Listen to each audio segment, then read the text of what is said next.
নমস্কার বন্ধুরা, welcome back to live আড্ডা ফুটবল। তো বন্ধুরা, আরও একটা নতুন ভিডিওতে তোমাদের সকলকে স্বাগত জানাই।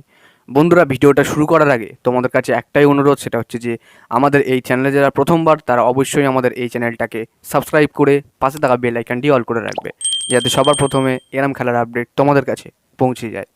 বন্ধুরা, অনেক জায়গা থেকে শোনা যাচ্ছে যে ডেভিড উইলিয়ামস নাকি আবার রিটার্ন করবে আইএসএলের মঞ্চে। তো দেখো, ডেভিড উইলিয়ামস তিনি কিন্তু বর্তমানে কিন্তু দারুণ পারফরমেন্সে আছে, মানে আকাশ ছোঁয়া পারফরমেন্সে।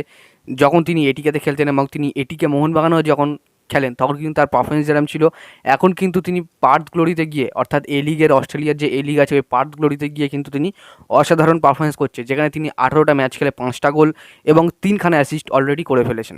তো এই 35 বছর বয়সী অস্ট্রেলিয়ান সেন্টার ফরওয়ার্ড এবং left winger, right winger, midfielder সব পজিশনে খেলতে পারে।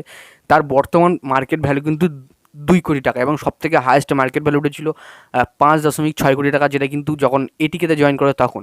তো এখন মোহনবাগান সুপার জায়ান্টস এই দলে যদি আসতে চায়, এখন কিন্তু কোনো রকম সম্ভাবনা নেই, কেননা আইএসএলের অনেক দল কিন্তু এই ডেভিড উইলিয়ামসের উপরে নজরদারি করছে, যাতে তার পাঁচ গলির সাথে এই সামনে তার কন্ট্রাক্ট শেষ হয়ে যাবে, এবং আইএসএলের বিভিন্ন ক্লাব কিন্তু ডেভিড উইলিয়ামসকে নেওয়ার জন্য কিন্তু ঝাঁপাতে পারে, এমনটাই কিন্তু খবর। তো দেখো, মোহনবাগানে ফেরার কিন্তু কত পার্সেন্ট চান্স এখনও কিন্তু আসেনি, আর অন্যান্য আইএসএলের টিমে কিন্তু আসার চান্স একটু হলেও আছে, কারণ ডেভিড উইলিয়ামস আবার আইএসএলে ব্যাক করতে পারে, এমনটা কিন্তু সূত্র মারফতে খবরে জানা যাচ্ছে। তো দেখা যাক এখন ডেভিড উইলিয়ামস তিনি আইএসএলে ব্যাক করে না ব্যাক করে না। তো দারুণ একটা প্লেয়ার জন্ম দিয়েছিল এই এটিকে মোহনবাগানই ক্লাব।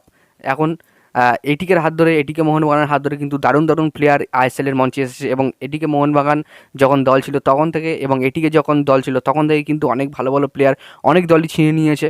তো মানে কলকাতার এই ক্লাবটাই কিন্তু ভালো ভালো প্লেয়ারের জন্ম আজীবন দিয়ে আসছে। তো এটাই কিন্তু আমাদের মানে মেনে নিতে হবে। তো এখন কোনো চান্স নেই মোহনবাগান সুপার জায়ান্টসে আসার। যদি আইএসএলে আসার কোনো সম্ভাবনা থাকে, যদি ইন্টারেস্ট শো করে, তবে কিন্তু আসতে পারবে, নাহলে কিন্তু আইএসএলের অন্যান্য দলে খেলতে পারবে এই ডেভিড উইলিয়ামস। তো আমার কাছে যতটুকু খবর ছিল ততটুকু কিন্তু তোমার সামনে শেয়ার করে দিলাম। আর আজকের ভিডিওটা এতটাই। যদি তোমাদের ভিডিওটা ভালো লেগে থাকে তাহলে অবশ্যই লাইক করে দিও, আর আমাদের এই চ্যানেলে প্রথমবার হলে চ্যানেলটাকে সাবস্ক্রাইব করে পাশে থাকা বেল আইকনটি অল করে রাখো।